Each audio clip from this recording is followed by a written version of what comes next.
Hi dear friends, Assalamu alaikum. എല്ലാവർക്കും റുഫാറി കിച്ചണിലെ Ramadan special റെസിപ്പിയിലേക്ക് സ്വാഗതം. ഇന്നത്തെ നമ്മുടെ വീഡിയോ പറയുന്നത് ക്രാബ് വെച്ചിട്ട് അടിപൊളിയായിട്ടുള്ള സ്നാക്സിൻ്റെ റെസിപ്പി ആട്ടോ. അപ്പോൾ ഇതെങ്ങനെ ഉണ്ടാക്കുന്ന എല്ലാവരും ഒന്ന് കണ്ടു നോക്കണേ. അപ്പോൾ ഞാൻ ഇവിടെ 1/2 കിലോ നെണ്ട് എടുത്തിട്ടുണ്ട്. അപ്പോൾ 6 നെണ്ട് ഉണ്ടായിരുന്നു കേട്ടോ. അപ്പോൾ ഈ നെണ്ടിന് നല്ല ഇറച്ചിയുള്ള നെണ്ട് തന്നെയായിരുന്നു കേട്ടോ. അപ്പോൾ ഞാൻ ഇതുപോലെ നെണ്ട് പുഴുങ്ങി എടുത്തിട്ടുണ്ട്. അപ്പോൾ പുഴുങ്ങി എടുത്തതിന് ശേഷം കേട്ടോ ഇതിലുള്ള ഇറച്ചി നമ്മൾ സെപ്പറേറ്റ് ആയിട്ട് മാറ്റിയെടുക്കുന്നത്. അപ്പോൾ പുഴുങ്ങാതെ എടുക്കുമ്പോൾ നല്ല പാടാവും കിട്ടാനായിട്ട്. അപ്പോൾ ഞാൻ ഇതുപോലെ പുഴുങ്ങി പെട്ടെന്ന് നമുക്ക് കിട്ടിക്കോളും. അപ്പോൾ അത് പുഴുങ്ങിയെടുത്തിട്ട് ഞാൻ അതിലുള്ള ഇറച്ചിയൊക്കെ മാറ്റുന്നുണ്ട്. അങ്ങനെ 1/2 കിലോ നെണ്ടിൽ നിന്നും നമുക്ക് കിട്ടിയിട്ടുള്ള ഇറച്ചി കേട്ടത്. ഇനി അതിലേക്ക് കുറച്ച് പൊടികളൊക്കെ ചേർത്ത് കൊടുക്കുന്നുണ്ട്. അപ്പോൾ അതിന് വേണ്ടിയിട്ട് ഞാനിതൊന്ന് കുറച്ച് വലിയ ബൗളിലേക്ക് മാറ്റി കൊടുക്കുന്നുണ്ട്. അപ്പോൾ ഞാൻ ഇതിലേക്ക് ആദ്യം ചേർത്ത് കൊടുക്കുന്നത് ഇഞ്ചി വെളുത്തുള്ളി പേസ്റ്റ് കേട്ടോ. അപ്പോൾ 1/4 ടീസ്പൂൺ ഇഞ്ചി വെളുത്തുള്ളി പേസ്റ്റാണ് ഞാൻ അതിലേക്ക് ചേർത്ത് കൊടുക്കുന്നത്. അപ്പോൾ കൂടുതലാവണ്ട, 1/4 ടീസ്പൂൺ ഒന്നും ചേർത്താൽ മതി. പിന്നെ ഞാൻ 1/4 ടീസ്പൂൺ കുരുമുളക് പൊടി, എരിവിന് ആവശ്യമുള്ള കുരുമുളക് പൊടി ചേർത്ത് കൊടുക്കുന്നുണ്ട്. പിന്നെ 1/4 ടീസ്പൂൺ കാശ്മീരി മുളക് പൊടിയാട്ടോ ചേർക്കുന്നത്, ഒരു കളറിന് വേണ്ടിയിട്ടാണ് ചേർത്ത് കൊടുക്കുന്നത്. പിന്നെ ഞാൻ ആവശ്യത്തിനുള്ള ഉപ്പ് ഇട്ടെടുത്താൽ മതി. ഉപ്പ് ഇടുമ്പോൾ കൂടുതലാവേണ്ട, നെണ്ടിൽ അത്യാവശ്യം ഉപ്പുണ്ടാവും, അപ്പോൾ കുറച്ച് ഉപ്പ് ഇട്ടെടുത്താൽ മതിയാവും. പിന്നെ ഞാൻ 1 ടേബിൾ സ്പൂൺ അരിപ്പൊടി ഇതിലേക്ക് ചേർത്ത് കൊടുക്കുന്നുണ്ട്. പിന്നെ 1 ടേബിൾ സ്പൂൺ കോൺഫ്ലവറും കൂടെ ഞാൻ ഇതിലേക്ക് ചേർത്ത് കൊടുക്കുന്നുണ്ട് കേട്ടോ. അപ്പോൾ ഇതുകൂടി ചേർത്തിട്ട് ഇതുപോലെ കൈകൊണ്ട് നല്ല മിക്സ് ചെയ്ത് കുഴച്ചെടുക്കണം. അപ്പോൾ ഇതുപോലെ ഞാൻ കൈകൊണ്ട് നല്ലൊന്ന് കുഴച്ചെടുത്തിട്ടുണ്ട്. ഇനി ഞാൻ ഇതിലേക്ക് ചേർത്ത് കൊടുക്കുന്നത് ബ്രെഡ് ക്രംസ് കേട്ടോ. 4 ടേബിൾ സ്പൂണോളം ബ്രെഡ് ക്രംസ് ഞാൻ ഇതിലേക്ക് ചേർത്ത് കൊടുത്തിട്ടുണ്ട്. അപ്പോൾ അതുകൂടി ചേർത്തെടുത്തിട്ട് കൈകൊണ്ട് ഒന്നും കൂടെ നമുക്ക് നല്ലോണം കുഴച്ചെടുക്കണം.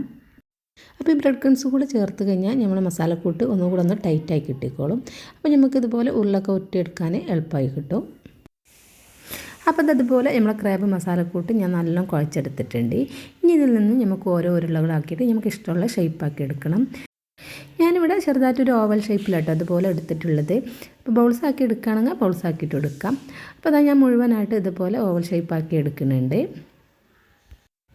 അപ്പോൾ അത് 1/2 കിലോ നെണ്ടിൽ നിന്നും ഇതുപോലത്തെ 9 ബൗൾസായിട്ടാണ് നമുക്ക് കിട്ടിയിട്ടുള്ളത്. ഇനി നമുക്ക് ഈ ബൗൾസിൻ്റെയൊക്കെ സ്റ്റിക്ക് കുത്തി കൊടുക്കട്ടെ. അപ്പോൾ ഞാൻ ഇതുപോലത്തെ നെണ്ടിൻ്റെ നമ്മൾ ഒഴിവാക്കുന്ന കാലില്ലേ, ആ കാലനായിട്ട് എടുത്തിട്ടുള്ളത്.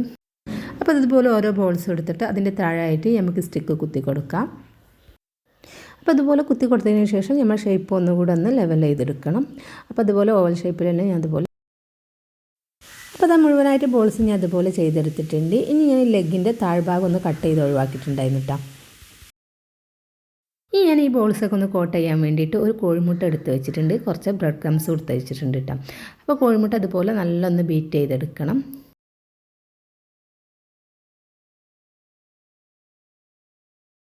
ഇനി നമ്മൾ റെഡിയാക്കി വെച്ചിട്ടുള്ള ഓരോ ബോൾസ് എടുത്തിട്ട് ആദ്യം കോഴിമുട്ടയിലൊന്ന് ഡിപ്പ് ചെയ്തെടുക്കാം.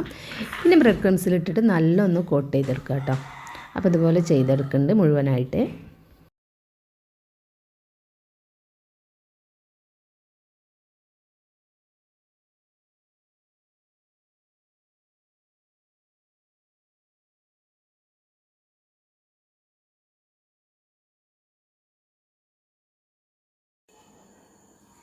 ഇനി നമുക്കിതൊന്ന് ഫ്രൈ ചെയ്തെടുക്കാം. അതിന് വേണ്ടിയിട്ട് ഞാനൊരു ചീനച്ചട്ടിയിൽ കുറച്ച് വെളിച്ചെണ്ണ ഒഴിച്ച് കൊടുത്തിട്ടുണ്ട്. അപ്പോൾ വെളിച്ചെണ്ണ ഒഴിച്ചെടുക്കുമ്പോൾ ഒരുപാടൊന്നും ഒഴിച്ചെടുക്കേണ്ട, കുറച്ചൊന്ന് ഒഴിച്ചെടുത്താൽ മതി. എന്നിട്ട് ഇത് നമുക്ക് ഫ്രൈ ചെയ്തെടുക്കാം. അപ്പോൾ നമ്മൾ കോട്ട് ചെയ്ത് ഒഴിച്ചിട്ടുള്ള ഓരോ ബോൾസ് ഇതുപോലെ ഇട്ടിട്ട്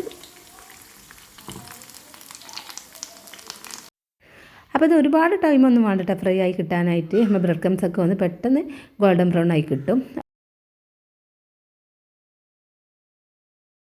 ആ സ്റ്റവ് ഹൈ ഫ്ലെയിമിൽ വെക്കാതെ മീഡിയം ഫ്ലെയിമിൽ വെച്ചിട്ട് നമുക്കിതുപോലെ ഫ്രൈ ചെയ്തെടുക്കാം കേട്ടോ. അപ്പോൾ അതാ 1-2 മിനിറ്റ് കൊണ്ട് തന്നെ നമ്മൾ ബോൾസൊക്കെ നല്ല ക്രിസ്പിയായി വന്നിട്ടുണ്ട്. അപ്പോൾ നമുക്ക് എണ്ണയിൽ നിന്ന് കോരിയെടുക്കാം. എന്നിട്ട് ബാക്കിയുള്ളതും കൂടെ നമുക്ക് ഫ്രൈ ചെയ്തെടുക്കാം കേട്ടോ. അപ്പോൾ നല്ല വെറൈറ്റി ടേസ്റ്റുള്ള നമ്മൾ ക്രാബ് വെച്ചിട്ടുള്ള അടിപൊളി സ്നാക്ക് ഇവിടെ റെഡി ആയിട്ടുണ്ട്. അപ്പോൾ എല്ലാവരും ക്രാബ് കിട്ടുമ്പോൾ ഇതുപോലെ ഒന്ന് ഉണ്ടാക്കി നോക്കണേ.